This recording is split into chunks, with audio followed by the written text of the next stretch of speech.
back here for episode 3 of the BaseMap podcast. I am Matt. I had a data and AI, and today I've got my very special guest, Jarrod Nichols. Jarrod, man, how you doing? I'm doing good. Thank you, man. Appreciate you having me on today. Yeah.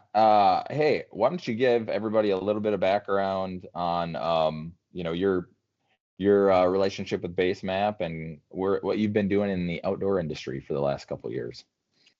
Yeah, so I'll just kind of go back to the beginning. I was with Sprint for 11 years. I did a lot of consumer electronics and different business development and products for Sprint.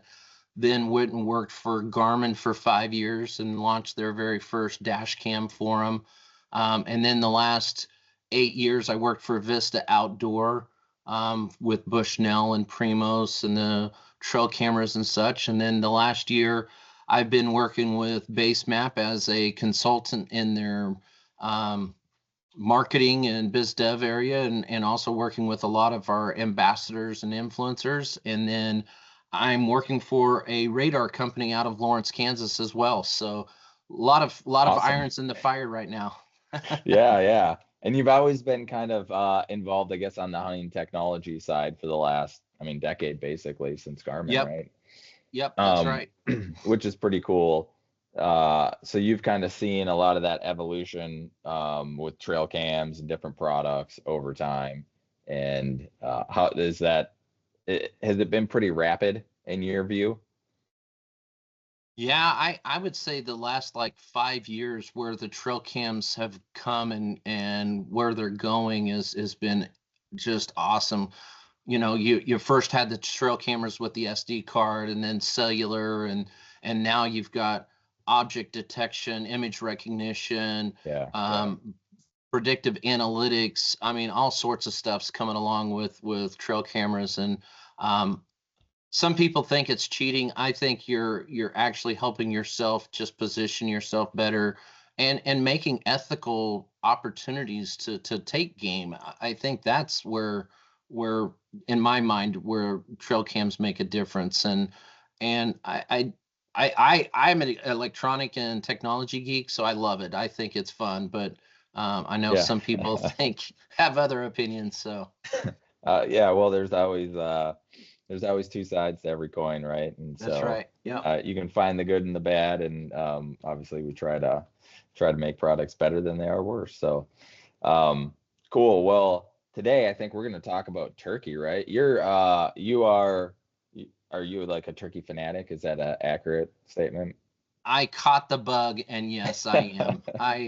Um I first shot my first turkey in 2001 up in Missouri with a buddy.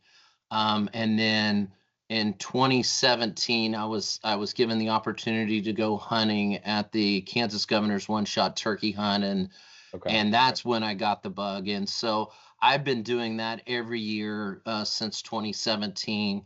I'm now on the board of directors for the Kansas one-shot turkey hunt. In 24, I was the chairman of the board, and continuing to build out that organization, and have all sorts of folks coming in this year for the hunt in April. So Nice. that's one of my passions. But in 21, I was given the opportunity to go hunt with some of our influencers and ambassadors at Bushnell, and recorded my single season Grand Slam. So hunted in What? Florida and Mississippi, Montana, and Texas. And so I got to hunt with like Michael Waddell and Nice. David Blanton and Philip Culpepper and Mike Stroff. So um, I was that was just an incredible opportunity. And then this May went down to Mexico, to Chihuahua, Mexico, and hunted the Gold's turkey. So I've got 5 of the 6 of the World Slams. So the oscillated down in Yucatan is my next step to completing the World Slam. So I'm hoping to do that in either 26 or 27. All right.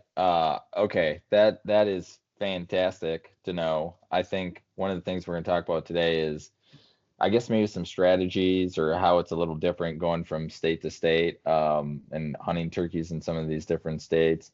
And for those who aren't familiar with BaseMap Hunt Planner, we've got a lot of seasons for different species in there, and we cover pretty much most of the Midwest and Western states. A lot of turkey hunting opportunity there. Are you applying any of the draw states, like in the Western U.S. for spring turkey? I'm looking at potentially doing a Wyoming hunt. I Okay. just came across something today that showed me that I could go to Wyoming for a day or two and get something there. I applied to Iowa, Yep. and for the season 4 and unit 4 there in Iowa. Um, I was looking at New Mexico and Colorado, but looks like that's going to get pushed to 26. So what I've kind of started doing, and my goal one day is to hunt turkeys and shoot a turkey in all 49 states. And All right. So you so want to cover the map?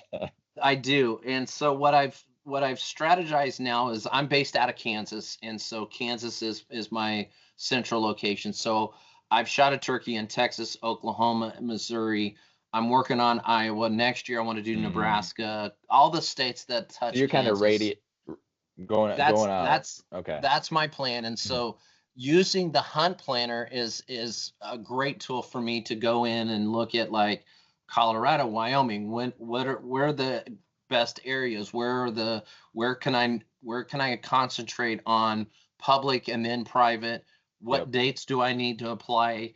What's my distance to those units? And I'll start kind of looking at and doing a lot of that. And then I've got a Excel spreadsheet that I show what are the application dates, season dates, bag limits, and then all the states that I've hunted in, which are 8. And then I then start kind of permeating from there and looking at, okay, Iowa. Hopefully, this is my 3rd year for hunting Iowa. I'm hunting a Okay. public area in Iowa. There's birds there. I've heard them. I've seen them.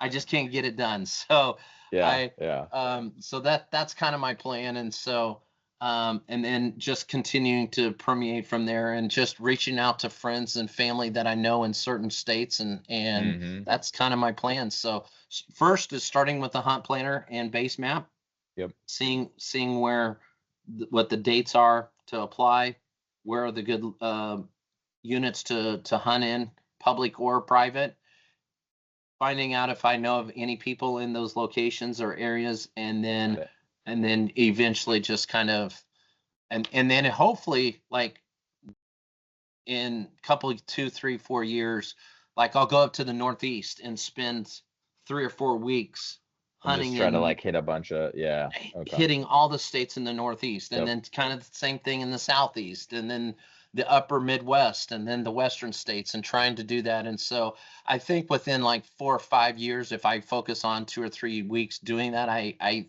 think I can make a huge dent in all the states that I want to get. But my 2 bucket list states are Hawaii. Okay. I want to hunt a Rio Grande in Hawaii. I think that would Nice. be fantastic. And then obviously the oscillated that we talked about down in the Yucatan, and finish up my World Slam. So Right. Right. Cool. That would be very impressive, and one of those things that, I mean, have a lot of people done that? Yeah. I mean, I I assume I there's like some list where somewhere where where I people have where I posted this. got the idea from, Rob Keck came and hunted with us at the Kansas One Shot Turkey Hunt two Hmm. years ago.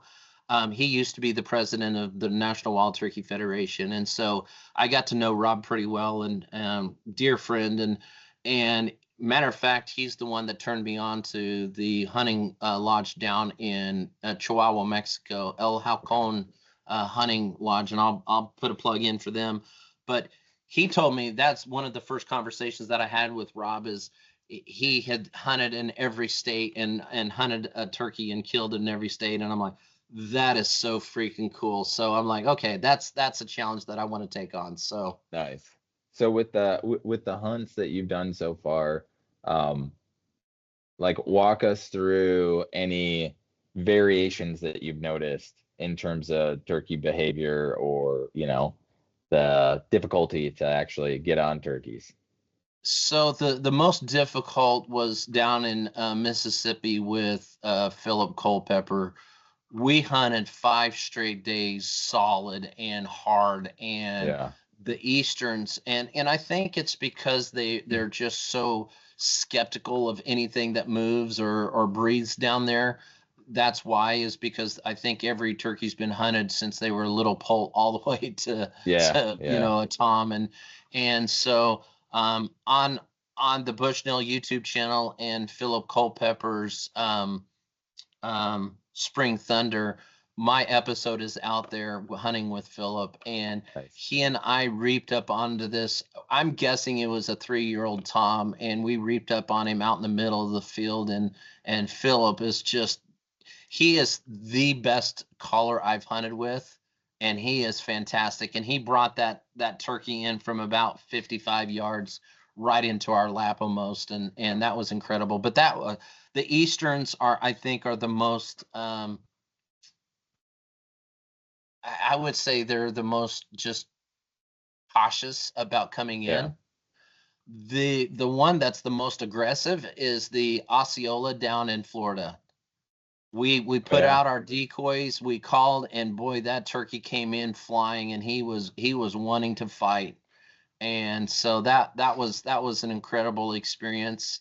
Um, the Merriam that I hunted up in Montana, Mm-hmm. um, the guy that I was with called the hen and was talking to, calling the hen, and the hen brought him in and brought him on a suicide watch or a suicide walk. I mean, she was yelping back at us and really wanting to fight the other hen. And so the Wow. Tom that was with her, she just brought him right into gun range and shot him. Um, the Rio Grandes, I've had a chance to hunt Rio Grandes 3 times now, once in Texas, Oklahoma, and Kansas, and they seem to be the most gullible and willing to come in. I mean, I Yeah. I guided 2 youngsters in Oklahoma on a youth hunt, and I called a Rio Grande in from about 250 yards out, Just and came just straight in, huh? just came in on a string, and came right into our our blind and our decoy that we had sitting out. And I had to wake up the little guy with his dad because they were both sleeping in the blind, and had to Classic.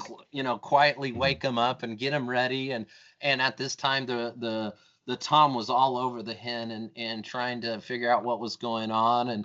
And the little guy finally woke up. I grabbed him. I had my little 20 gauge with me with the red dot sight on it, and just had him put the red dot right on the turkey's uh, between its waddle and its head, and boom, dropped him. So just an incredible opportunity, and seeing that little guy Oh, yeah. shoot his first It's turkey was just awesome. That's But yeah, cool. I think the Rios are probably just the more curious. But if Mm-hmm. you think about where the Rios are, Western Oklahoma, Western Texas, Western Kansas, they're just in such big open spaces that they probably don't see a lot of interaction with either humans Yeah. or I'm sure predators are their main concern, but just more Mm-hmm. wide open spaces. Yeah. Um, that's interesting. So it sounds like you've done a combination of, is it kind of public land and private land, some guided, some Yep. solo? Yep, Okay. yep, yep. Oklahoma, we went down on some private Mhm. lands, solo hunted by myself. Gotcha. Called a bird in from his roost and came all the way behind me, and was able to, because I set up in some trees. I was able to kind of crawl through the trees on the other side, and worked him up a hill, and he came up and was 30 yards and shot him. But yeah, they're just public and private. Like I said, I've hunted a lot of public in Iowa, and Yep. I think because there's so much pressure there that they're just so cautious and so leery. Um, I did have one the first day of my hunt in Iowa, had one fly down from the roost. I saw where he landed, and he completely went all the way around me. I heard him spitting and drumming behind me, Uh-huh. but I was sitting right next to a tree. But because this was my first morning, out in front of me was swamp, and I didn't realize that. I thought it was all grass, but it was grass Oh, inside of water. Yeah. So I didn't have a grass field out in front of me. It was a swamp. And so that's why he came around me and came out behind, come to the left of me, and he saw me before I could see him. He putted and took off. And that's why I think it's really important to use base map when you're out hunting like this, because Hmm. if I'd have looked at base map more closely, I would have saw that that's not a grass opening, that is Right. swamp. Right. That's not grass, those are reeds. And so as I started walking through there, as because I kind of thought saw him where he had ended up going, I started walking through that swamp, and good thing I had my lacrosse boots on because Would have it been a came pretty high. wet Yeah, morning. Yeah. yeah. How so are you like a call call and decoy guy? Like what's your When strategy for calling and decoying? when I'm hunting public, I do not like to use a Okay. decoy. It's just I've heard too many horror stories. I just don't want to take that chance. So public, I try to just call and Just just set up call. in a situation where I can move a little bit and reposition myself to where I can shoot. But um, if I'm hunting private, yeah, I'll take out a hen decoy and put out a hen decoy. Yeah. If I do think that it's an aggressive tom like an Osceola, I may put out like a half struck Jake. Um, Uh-huh. and I don't like to use really big decoys. I've used a bigger decoy like a full strut tom, and they just become so intimidating at times, and you could see a bird looking at him from like across the field, and they're just not interested in coming. So Yeah. I try to keep it light on the decoys. But I'll tell you, every set, every situation, every farm, every land is different. The turkeys are different. You just never know what Yeah. what what the situation's going to call for. Yeah, so it's pretty dynamic, it seems like then. And I guess that's kind of my experience with turkey too. I'm not a I think I've intentionally hunted spring turkey twice. And both times, you know, had birds 100 yards out there. I just couldn't call them in. I don't practice. I'm terrible at calling, right? So so I realize how you got to be proficient in calling if you really want to get those birds to come in. And spend some time. Like if you want to be a good turkey hunter, it takes some real practice and time to get efficient at it, and to be able to convince those birds that, yeah, I do want to go in and check that out. um the the one thing that I've never really figured out is, like, how long do you sit in a spot before moving? Like if you had an active bird that was responding to calls and then he goes silent, do you sit for 15 minutes, an hour? How long before you're like, yeah, that bird's out of here, he's not coming back? When you think you should get up and move, I'd wait another 30 minutes or an Okay. hour. I mean, I've been in situations where I'm like, oh, there's nothing coming, and I'm like, I'm gonna go investigate this area 75 yards, and I move over there, and guess what? There was a turkey there. I mean, Yeah, it you just just bump them it out of there.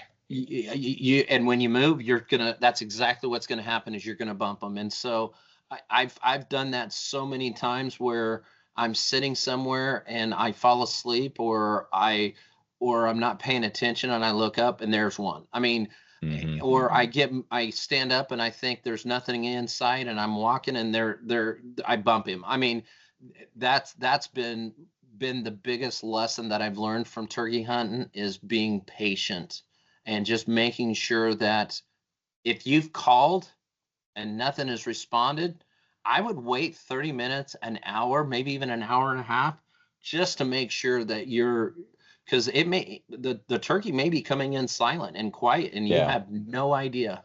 Yeah. And I've had that happen many times. I've had them coming in blaring their, gobbling their head off and loud, and then I've had them come in silent and just you had no idea. I mean, so I I the the three things I would say are critical for a new hunter is one, if you can get in a blind, get into a Hmm. blind, because most people can't sit still enough in the open or Yep. in an area. So I think new hunter to turkey being in a blind is key. Second is find a good pot call. I got a little pot call here. I just got in from Houndstooth. Okay. It's not a glass and it's not a slate. It's actually titanium. And this titanium call, it's it doesn't take much to learn how to call on a pot Yeah. call, or a box call. Um, Mouth calls, it took me 5 years to get used to a mouth call because my gag reflex. Those mouth calls for me were just a struggle, and so Yeah. I found a couple of diaphragm calls that are on the smaller side. They're not kid size, but just on a smaller size. And sometimes I cut some of the plastic to help. That helps with my gag reflex and being able to call. But find a call that you're really good with. And then the third thing is Primos has a great CD, or you can even find it online of Will Primos and some of those guys talking about how to making certain calls, like a Yelp, a Kiki Hmm. run, some of those things. And I will put that CD in my dash of my car. At least I used to when I had a CD player, and I will sit there and practice with it. And Primos and some others have some really good online.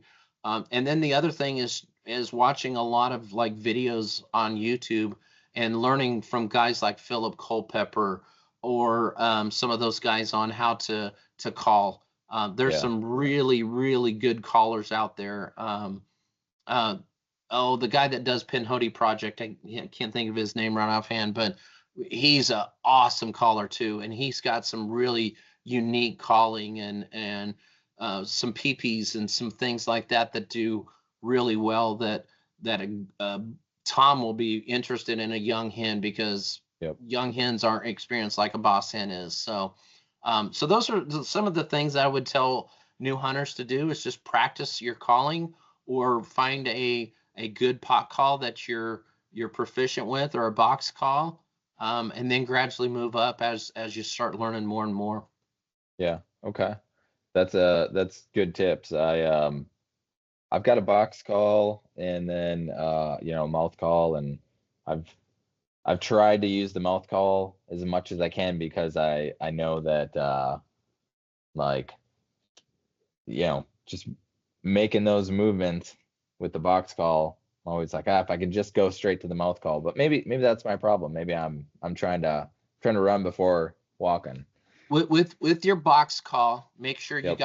make sure you've got enough chalk on it, on the paddle, making sure Yep. that's, and then, and a lot of times if you're going out first thing in the morning and they're on the roost, hit a couple of yelps off of it, really light though, very light, because you want to make it sound like you're a hen that's also on another roost, Hmm. and then try to get that gobble.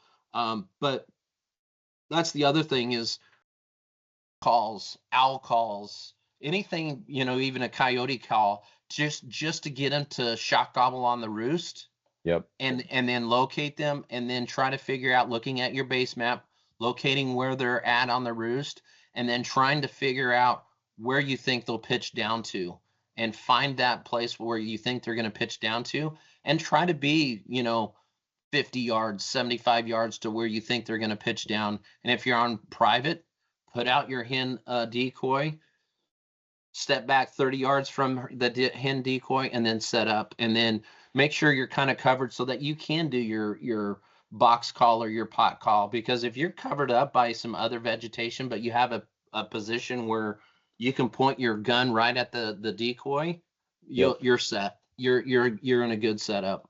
And those are some of the tips that I use every time I go out, especially if I don't know an area, or I'm hunting public where I don't know where they're roosted. And so this year I'm doing the Kansas one shot turkey hunt as a guide this year. Usually my buddy and I, he's the guide and I'm the hunter, and we've been trying to get the big bird the last 5 to 8 years.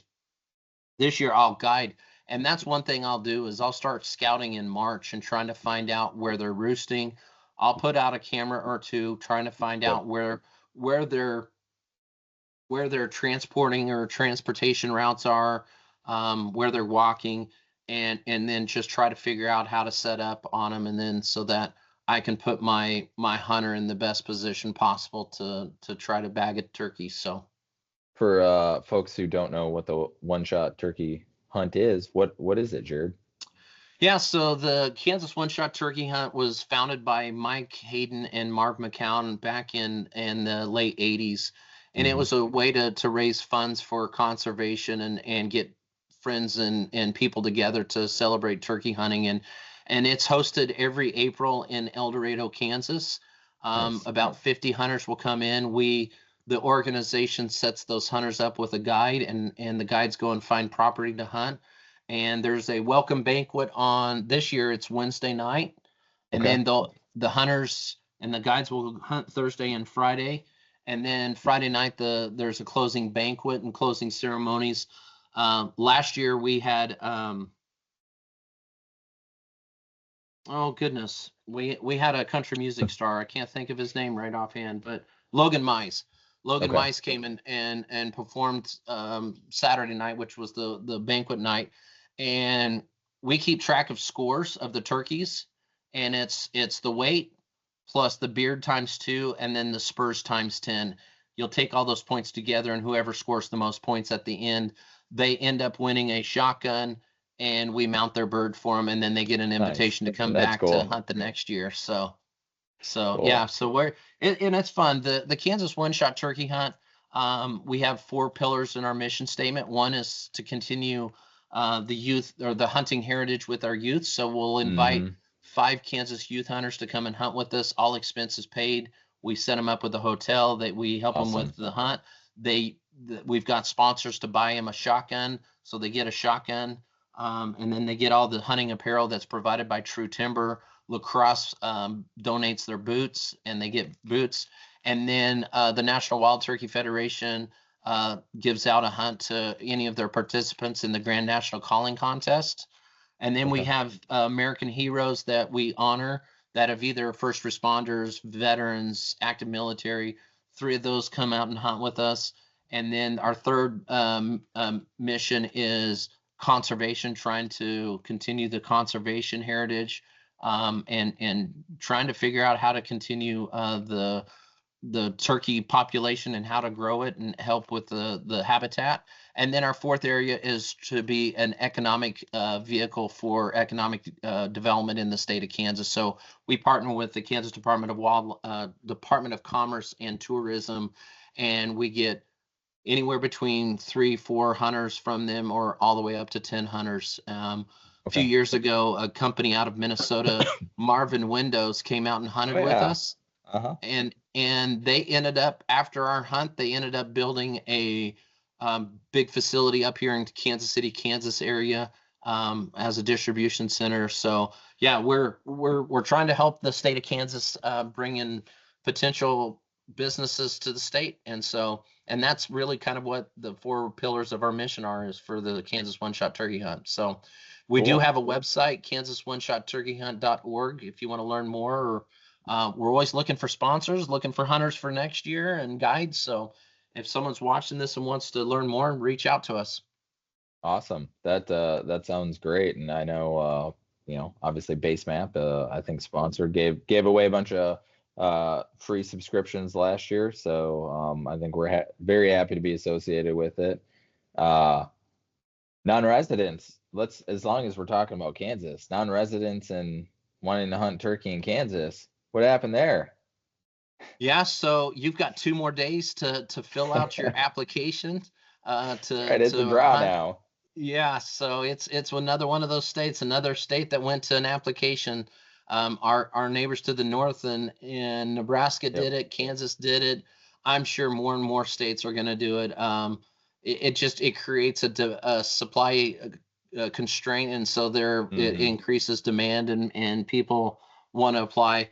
last year, I think we had 18 or 20 individuals apply, and I think we had a 55% success rate for our hunts. So, Yep. yeah. So if you're gonna hunt in Kansas, you gotta get your application in by the 14th, which is Friday. Haven't seen it with Missouri yet, though, right? Missouri's still No. non-resident, can just go buy a license. Arkansas, I believe it's the same. Oklahoma, Look at that. Texas are both over the counter still. I think Yep. Colorado to some degree. New Mexico has a few areas that you got to apply, but Yep. Yep. and that's one of the reasons why I went down to Mexico and did my Goulds hunt down in Mexico, is because I calculated if I would continue to apply to the Goulds hunt down in Arizona, it could take me the rest of my life, and I'd spend $150 a year times 20 Yep. years. I mean, you Yep. start adding that up, and I'm like, it might be cheaper for me just to go do it. So and so that's how I justified it and why I did it. Yeah, and do it while you're still relatively young and healthy. So Yeah, that trip kicked my butt. I think we averaged about 8 miles a day walking up and down the Sierra Madre Mountains down there, and that was quite a hunt. I'm glad I did it. Will I ever do it again? I'd like to, but we'll see. yeah, yeah, cool. And I guess as we kind of wrap this up, anybody who's watching this that would like to be part of BaseMap's ambassador program, if you're somebody out there that is actively posting good quality content that adheres to all of the ethical standards that we as hunters like to uphold, reach out to us and shoot us an email at support@basemap.com, and Jarrod would be happy to get in contact with you and talk about our ambassador program. Yeah, we have an incredible ambassador program that we just launched here in January. You do get a finder's fee for every consumer that signs up and subscribes. We can go into detail when you reach out to us, but it's a good program. And if you've got a lot of followers and you like BaseMap, reach out to us. We'd love to work with new ambassadors and influencers, and would love to continue to build that up. It's been fun the last year working with BaseMap and Matt and Jeff and the whole team. I personally believe BaseMap is the best hunting map out there. I've used them all. I like BaseMap. The features that we have are parallel to none. I mean, they're just great, and they're easy to use when you're out in the field and when you need them at a moment's notice. So, yep, right on. Well, thanks everyone for watching. Please subscribe to the channel so you get notifications when we post our next video. And Jarrod, man, thanks for coming on and telling us about turkey. You got me excited. I'd like to say that I'm definitely gonna hunt the spring season in Arkansas, but I really want to get a spring black bear. So I could have a conflict. I could and Arkansas doesn't have spring black bear season, so I gotta travel out of state for that. So yeah. with two little ones, it's always a give take. It's like, well, if I go do that for 4 or 5 days, and I got to stay home with the kids and give my wife some relief. So that might eat up turkey time here. Well, if you don't go black bear hunting and you go on a weekend to hunt turkey, let me know, because Arkansas is not far. I could come down and hunt with you. Yeah, I should. I saw on my property, we're I think I'm a little outside of where turkey habitat really is. I did see one Jake come running through my woods this fall when I was deer hunting. I was like, where did that thing come from? Just sprinting across. So but that's the only turkey I've seen, and my neighbors say they do not see turkeys, or have not in the past. So yeah, we should make a plan to come down to Arkansas, because Arkansas is on my list here. I was just looking, so yeah, I'd love to come down there. We go hit the Ozark National Forest, or head down to Ouachitas and see if we can get one. So all right, man. Thank you very much for having me. This was fun. We'll do it again sometime. Yeah, well, we're gonna have to catch up after your spring hunts, and we're gonna have to hear how they went. So all right, Jarrod. Thanks, Matt. Thanks a lot. We'll talk to you later.